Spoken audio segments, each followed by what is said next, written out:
Welcome to uncurtailed, a program dedicated to daily current affair.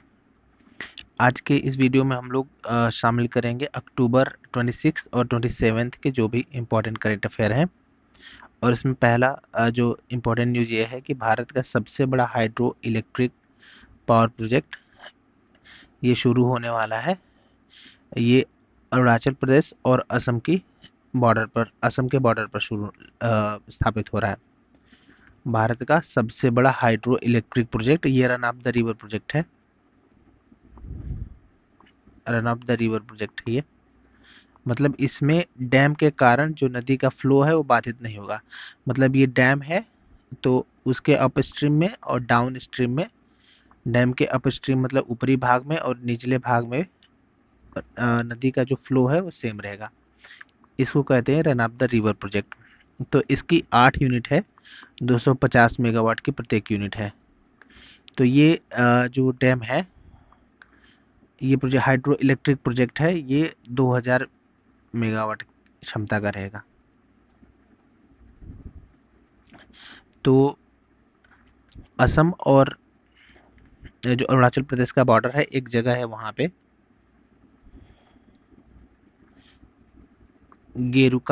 Gerukamukh में ये स्थापित किया जाएगा। भारत का सबसे बड़ा हाइड्रो इलेक्ट्रिक प्रोजेक्ट 8 यूनिट में से। अब इसका इसका वेट कमीशनिंग होने वाला है, इसका टेस्ट होने वाला है। टेस्ट रन इसका शुरू होने वाला है और इसको कहा जा रहा है वेट कमीशनिंग। वेट कमीशनिंग एक प्रकार का टेस्ट है जो टरबाइन में से कुछ पैरामीटर्स पर टरबाइन को चेक करता है विदाउट जनरेटिंग इलेक्ट्रिसिटी 4 से 5 दिनों तक। मतलब टरबाइन को इस प्रकार से चेक किया जाता है कि मतलब वहाँ पे बिजली प्रोड्यूस ना हो, लेकिन कुछ पैरामीटर्स का ध्यान रखा जाता है, उसके आधार पर चेक किया जाता है। इसको वेट कमीशनिंग बोलते हैं, इस प्रकार के चेक को। तो 8 यूनिट में से कुछ यूनिट्स इसकी शुरू होने वाली है। इसको बना रहा है national hydro power corporation, NHPC. NHPC इसको बना रहा है। गेरुकमुख एक जगह है, गेरुकामुख, अरुणाचल प्रदेश और असम के बॉर्डर पर।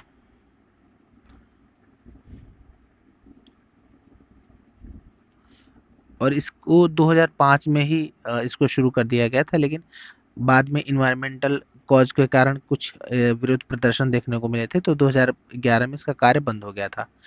2021 में फिर से शुरू कर लिया गया। तो ये run of the river project है जिसमें अपर स्ट्रीम और डाउन स्ट्रीम मतलब वाटर जो रिवर का पानी है वो उसका फ्लो बाधित नहीं होगा। और ये जो डैम बनाया जा रहा है वो सुबनसिरी नदी पर बनाया जा रहा है। सुबनसिरी नदी पे, सुबनसिरी एक प्रकार की ट्रिब्यूटरी है। सुबनसिरी ट्रिब्यूटरी है largest tributary of Brahmaputra river. ये तिब्बत हिमालय से निकलती है और अरुणाचल प्रदेश के मिरी हिल से इंडिया में प्रवेश करती है। तिब्बत हिमालय से निकलकर अरुणाचल प्रदेश में जो मिरी हिल है वहां से इंडिया में प्रवेश करती है सुबनसिरी रिवर। एक और प्रकार होता है डैम का जिसको बोलते हैं gravity dam. Gravity dam gravity dam में क्या होता है कि जो जिस कंक्रीट से डैम बनाए जाते हैं, जैसे कंक्रीट है, कंक्रीट से डैम वगैरह बनाए जाते हैं, तो अब जो भी पानी यहाँ पे स्टोर होगा, तो पानी पानी का हाइड्रो जो हॉरिजॉन्टल प्रेशर होगा, यहाँ पे जो क्षैतिज दबाव होगा, तो इस कंक्रीट के ग्रेविटी के कारण, भार के कारण ये प्रेशर, मतलब इस पानी का प्रेशर, ये कंक्रीट का भार इसको हटा नहीं पाएगा। कंक्रीट का जो हॉरिजॉन्टल कंक्रीट का भार के कारण जो भी सॉरी कंक्रीट में जो भी भार है, जो भी ग्रेविटी है, उसको इस पानी का क्षैतिज जो भी स्टोर्ड वाटर है उसको ये हटा नहीं पाएगा, स्टोर्ड वाटर का प्रेशर। तो इसी को बोलते हैं ग्रेविटी डैम। तो वहाँ पे ग्रेविटी डैम नहीं बनेगा, बल्कि ये run of the river project है, भारत का सबसे बड़ा हाइड्रो इलेक्ट्रिक प्रोजेक्ट। अगली इंपॉर्टेंट जो न्यूज है वो है कि 47th आसियान समिट मलेशिया के कुआलालंपुर में होगा। मलेशिया की जो इब्राहिम अनवर वहाँ के प्रेसिडेंट हैं मलेशिया के। तो 47th आसियान समिट मलेशिया के कुआलालंपुर में होगा। और 22वां इंडिया आसियान समिट होगा कुआलालंपुर में, और 20वां ईस्ट एशिया समिट होगा कुआलालंपुर में। 22वां और 20वां ईस्ट एशिया समिट और 22वां इंडिया आसियान समिट होगा कुआलालंपुर में। अब इसमें ईस्ट तिमोर ईस्ट तिमोर एक कंट्री है साउथ ईस्ट एशिया में, तो इसको भी 11वां मेंबर बनाया जाएगा। तिमोर लिस्ते भी बोलते हैं इसको, या ईस्ट तिमोर बोलते हैं। 1999 में कम्बोडिया बना था, उसके बाद 26 साल तक कोई मेंबर नहीं बना था। तब 11th जो मेंबर बन रहा है आसियान का वो है ईस्ट तिमोर। इसकी कैपिटल दिल्ली है, दिल्ली DILI, और ये ऑस्ट्रेलिया के जस्ट नॉर्थ में है। ऑस्ट्रेलिया के जस्ट नॉर्थ में, यहाँ बीच में तिमोर सी है, तिमोर सी। तो तिमोर लिस्ते या तिमोर को आसियान जो ग्रुप है, रीजनल ब्लॉक है, रीजनल ग्रुप है, उसका 11वां मेंबर बनाया जा रहा है। इस साल की जो थीम थी आसियान समिट की, समिट मतलब यहाँ के जो देश के प्रीमियर होते हैं वो भाग लेते हैं, मतलब देश के जो भी सर्वोच्च नेता है वो भाग लेते हैं समिट में। शिखर सम्मेलन बोलते हैं उसको। इंक्लूसिविटी एंड सस्टेनेबिलिटी मतलब समावेशिता और स्थायित्व इस वर्ष की थीम है। इसको होस्ट कर रहा है मलेशिया। मलेशिया के प्रेसिडेंट है इब्राहिम अनवर।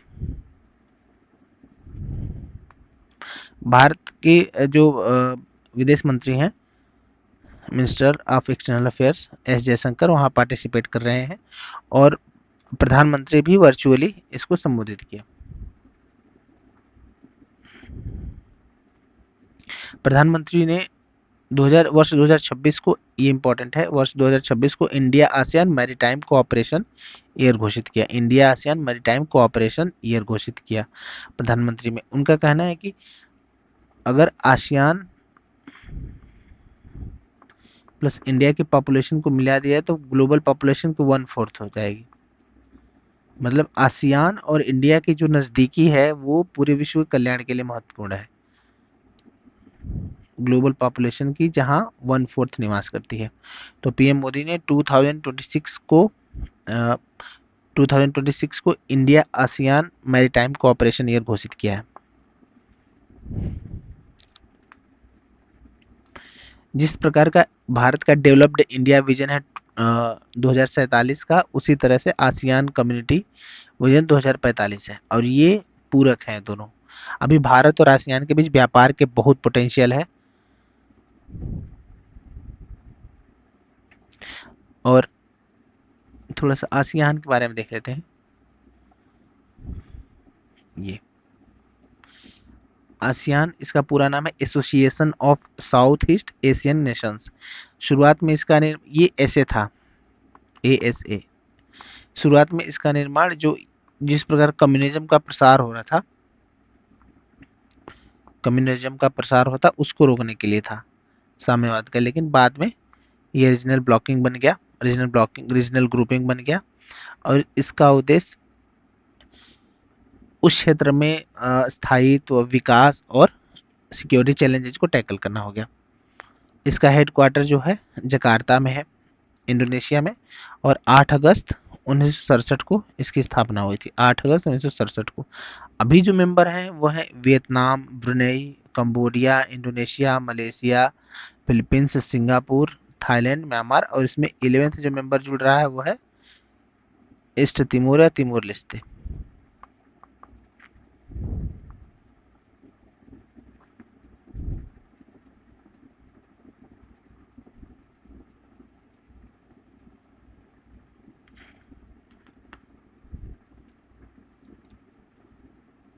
अगली जो इम्पोर्टेंट न्यूज है वो ये है कि बीजिंग में इंडियन एम्बेसी में, वहां पर रविंद्रनाथ टैगोर की जो गुरुदेव रविंद्रनाथ टैगोर थे उनकी प्रतिमा, आधी प्रतिमा स्थापित की जा रही है। बस्टेड प्रतिमा है, मतलब छाती तक गुरुदेव रविंद्रनाथ टैगोर की प्रतिमा स्थापित की गई है इंडियन एम्बेसी में, बीजिंग में। इसको बनाया है युआन शिकुन ने। युआन शिकुन जो चीन के बहुत बड़े मूर्तिकार हैं, शिल्पकार हैं, उन्होंने बनाया है, युआन शिकुन ने। और रविंद्रनाथ टैगोर ने चीन की यात्रा पहली बार किया था 1924 में। 1924 में चीन की यात्रा गुरुदेव रविंद्रनाथ टैगोर ने किया था। 1924 में चीन की यात्रा। 1913 में उनको नोबेल पुरस्कार मिला था, बंगाली में इनकी एक रचना थी गीतांजलि के लिए, और वो पहले एशियाई और नॉन यूरोपियन व्यक्ति थे जिसको नोबेल पुरस्कार मिला था। पहले एशियाई और नॉन यूरोपियन व्यक्ति थे जिसको नोबेल मिला था। अभी प्रधानमंत्री की मन की बात जो प्रधानमंत्री के कार्यक्रम रहता है, प्रसारण हो रहा था, उसमें बताया गया है कि धुलेरा में मैंग्रोव का प्लांटेशन का विस्तार हो गया है 3,500 हेक्टेयर में। 3,500 हेक्टेयर में मैंग्रोव प्लांटेशन का विस्तार हो गया है, और एक कोरी क्रिक में मैंग्रोव लर्निंग सेंटर भी स्थापित हो रहा है, कोरी क्रिक में। तो ये इंपॉर्टेंट, मैंग्रोव लर्निंग सेंटर स्थापित हो रहा है कोरी क्रिक में। मैंग्रोव जैसे इंटरटाइडल जोन में, इंटरटाइडल जोन में मतलब, और खारे पानी या मार्शी लैंड में उगने वाली वनस्पतियां होती हैं।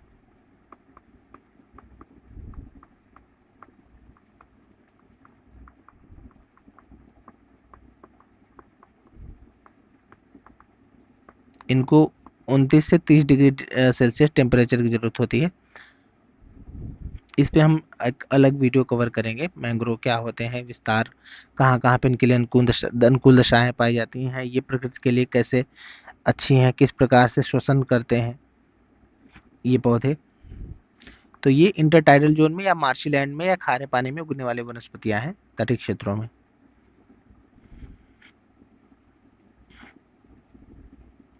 मन की बात में ही प्रधानमंत्री ने बताया था कि जो हमारा नेशनल सॉन्ग है वंदे मातरम, उसकी रचना के 150 साल होने वाले हैं नवंबर में।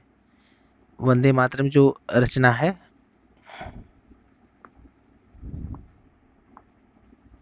वंदे मातरम रचना के जो हमारा नेशनल सॉन्ग है उसके 150 वर्ष होने वाले हैं।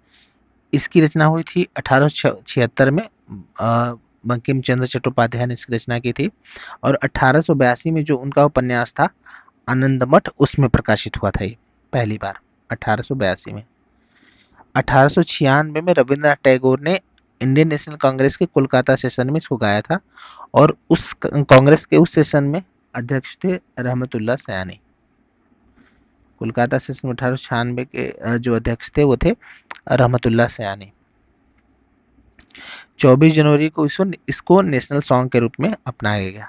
24 जनवरी 1950 को नेशनल सॉन्ग के रूप में अपनाया गया। अभी जो प्रथा 1992 से ये चली आ रही है कि पार्लियामेंट का सेशन तो नेशनल एंथम से शुरू होता है लेकिन समाप्त होता है नेशनल सॉन्ग से।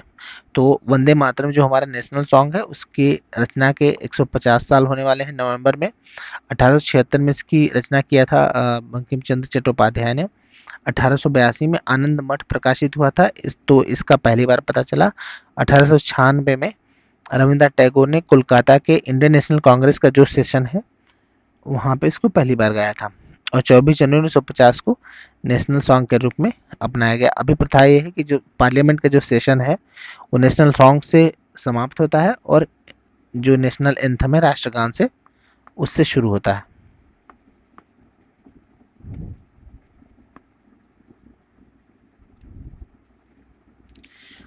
वाइस प्रेसिडेंट जो हमारे वीपी राधाकृष्णन जी हैं, वाइस प्रेसिडेंट राधाकृष्णन जी, तो वो सिशल्स की यात्रा पर हैं, सिशल्स की यात्रा पर हैं।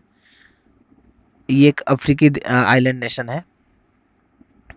वहाँ के जो अभी एक इलेक्टेड प्रेसिडेंट हैं डॉक्टर पैट्रिक हरमिनी के शपथ समारोह में वो पार्टिसिपेट करेंगे। Vice president VP vice president Radhakrishnan.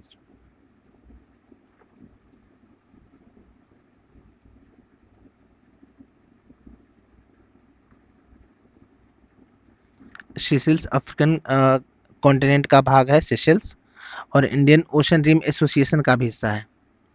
यह आइलैंड नेशन इक्वेटर तथा ट्रॉपिक ऑफ कैप्रिकॉर्न के बीच में है।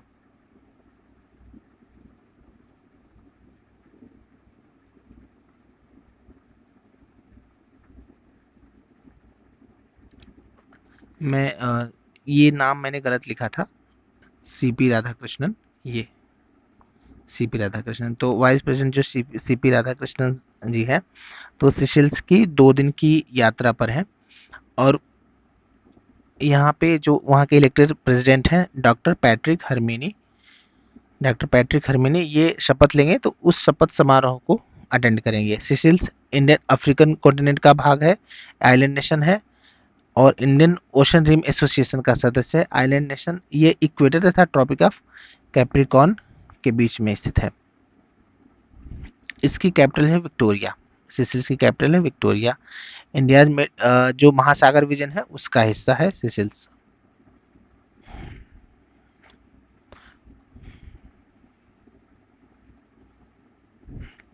अभी भारत सरकार 4 श्रेणियों में जो विज्ञान पुरस्कार देती है उसकी घोषणा की गई। तो पहले प्रोफेसर जयंत विष्णु नरलीकर को ये मरणोपरांत विज्ञान रत्न पुरस्कार दिया जाएगा एस्ट्रोफिजिक्स के लिए, खगोल भौतिकी के लिए मरणोपरांत विज्ञान रत्न पुरस्कार दिया जाएगा प्रोफेसर जयंत विष्णु नरलीकर को। 8 वैज्ञानिकों को विज्ञान श्री अवार्ड दिया जाएगा विशिष्ट योगदान के लिए। विज्ञान श्री अवार्ड विशिष्ट योगदान के लिए 8 वैज्ञानिकों को, और 14 विभिन्न वैज्ञानिकों को विभिन्न क्षेत्रों में उनको शांति स्वरूप भटनागर पुरस्कार दिया जाएगा। शांति स्वरूप भटनागर पुरस्कार दिया जाएगा। और एक अवार्ड दिया जाता है टीम के क्षेत्र में, टीम अवार्ड, विज्ञान टीम अवार्ड, वो दिया जाएगा टीम अरोमा मिशन को, CSIR को, कंट्रीब्यूशन इन एग्रीकल्चरल साइंस। तो टीम अरोमा मिशन CSIR को दिया जाएगा, ये दिया जाएगा कंट्रीब्यूशन इन एग्रीकल्चरल साइंस में जो भी इनका योगदान है उसके लिए दिया जाएगा। तो इंडिविजुअली जो विज्ञान रत्न पुरस्कार है वो दिया जाएगा जयंत विष्णु नरलीकर को, जो एस्ट्रोफिजिक्स में दिया जाएगा। 8 वैज्ञानिकों को विज्ञान श्री अवार्ड दिया जाएगा विशिष्ट योगदान के लिए, और 14 विभिन्न जो युवा वैज्ञानिक हैं विभिन्न क्षेत्रों में उनके योगदान के लिए दिया जाएगा शांति स्वरूप भटनागर पुरस्कार। मतलब युवाओं के लिए, टीम के लिए और एक विशिष्ट व्यक्ति के लिए 4 श्रेणियों में दिया जाता है अवार्ड। विज्ञान टीम अवार्ड दिया जाएगा team aroma mission CSIR contribution के लिए। CSIR का है team aroma mission CSIR contribution in agricultural science में। एग्रीकल्चर साइंस में जो भी टीम अरोमा मिशन जो CSIR का है उसके कंट्रीब्यूशन के लिए दिया जाएगा। अरोमा जो सुगंधित पौधे होते हैं जिनको फूलों के उत्पादन या तेल के उत्पादन के लिए ऐसे पौधों का उत्पादन किया जाता है उसको अरोमा बोलते हैं।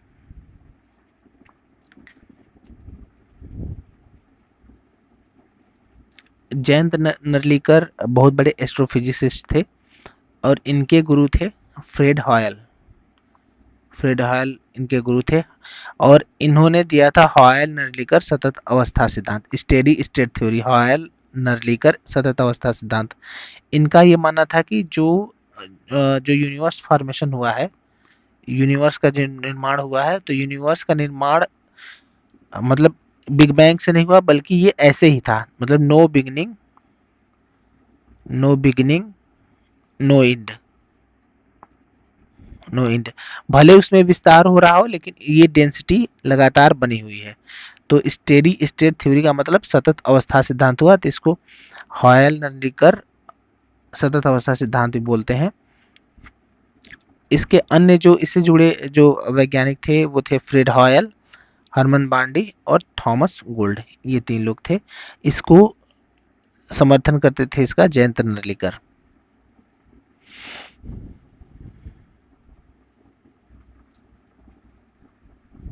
पीएम की मन की बात में ही, पीएम की जो मन की बात में ही एक उन्होंने आदिवासी जो रिवोल्यूशनरी थे उनका उल्लेख किया, कुमारम भीमा का उल्लेख किया उन्होंने। तेलंगाना के कुमारम भीमा तेलंगाना के गोंड ट्राइब के एक रिवोल्यूशनरी थे।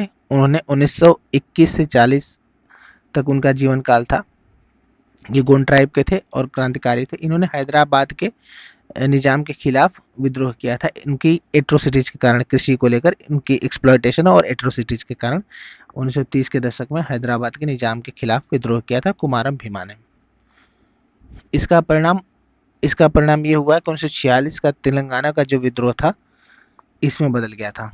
इस जो कुमारम भीमा का जो विद्रोह था उसी की परिणति थी 1946 का तेलंगाना का विद्रोह। और जल जंगल जमीन जो स्लोगन था यहीं से आया था।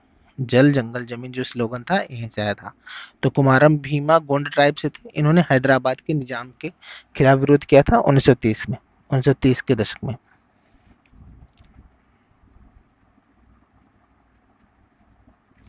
अभी प्रधानमंत्री जो होम मिनिस्टर हैं अमित शाह जी ने, उन्होंने इंडिया मैरीटाइम वीक का इनॉग्रेशन किया। इंडिया मैरीटाइम वीक का इनॉग्रेशन किया है। इंडिया मैरीटाइम वीक अक्टूबर 27 से 31 अक्टूबर तक मनाया जा रहा है। इंडिया मैरीटाइम वीक, इसकी थीम है इस बार की uniting ocean one maritime vision. Uniting ocean one maritime vision, मतलब कि महासागरों एक करना और मैरीटाइम के लिए एक vision. Uniting ocean one maritime vision ये थीम है। इसको आयोजित कर रहा है भारतीय बंदरगाह संघ, बंदरगाह जहाज रानी और जलमार्ग मंत्रालय द्वारा इसको आयोजित किया जा रहा है। इसका उद्देश्य है ऑब्जेक्टिव जो इसका उद्देश्य है भारत को वैश्विक समुद्री केंद्र में स्थापित करना। भारत की अवस्थिति भी ऐसी है कि वो विभिन्न समुद्रों के केंद्र में आ सकता है, मतलब रणनीति की अवस्थिति है। ऑब्जेक्टिव यही है कि भारत को वैश्विक समुद्री केंद्र में स्थापित करना, सतत विकास और ब्लू इकोनॉमी को प्रमोट करना और विकसित भारत में इसका क्या योगदान हो सकता है उसके महत्व को पहचानना।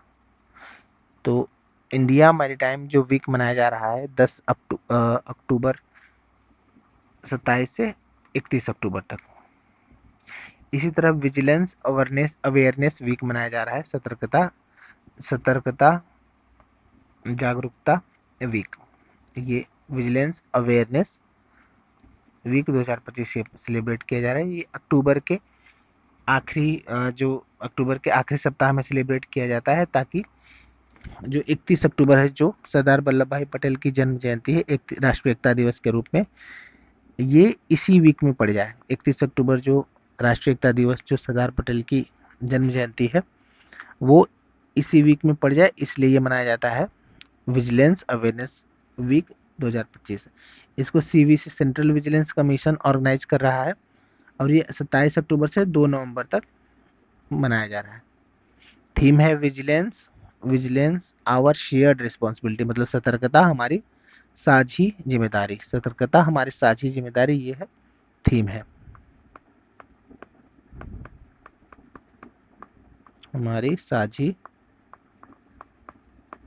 जिम्मेदारी,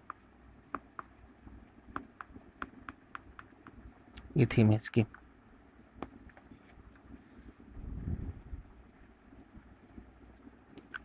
एक न्यूज में ये पता चला है कि उड़ीसा का जो कोरापुट रीजन कॉफी के लिए बहुत फेमस हो रहा है। कॉफी के लिए यहाँ के उड़ीसा की कोरापुट कॉफी बहुत फेमस हो रही है।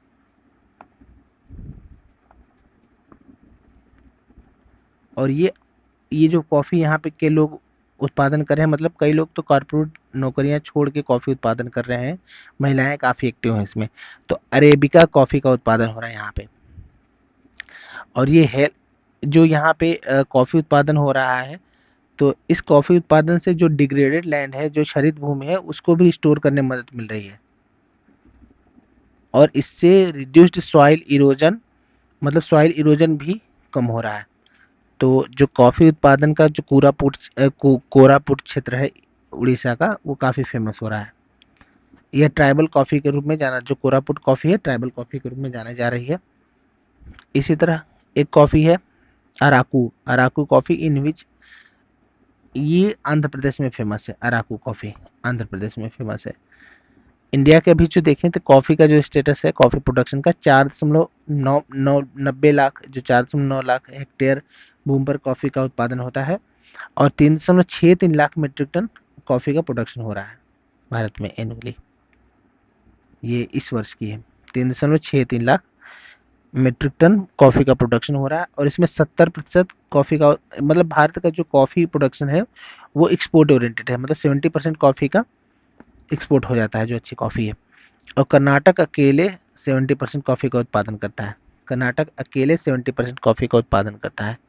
कॉफ़ी के लिए जो सबसे बेहतर जो मृदा होती है वो लेटराइट है, लेटेराइट, कॉफ़ी प्रोडक्शन के लिए, कॉफ़ी प्लांटेशन के लिए। कॉफ़ी बोर्ड ऑफ इंडिया बना था 1942 में अंडर द सेक्शन 4 ऑफ ये कॉफ़ी एक्ट था। कॉफ़ी एक्ट 1942 के तहत ये बना था। कॉफ़ी एक्ट 1942 में बना था ये। और ये ministry of trade and commerce के तहत आता है। इसका जो हेडक्वार्टर है बेंगलुरु में है, बेंगलुरु में। तो ये थी आज की इंपॉर्टेंट करंट अफेयर।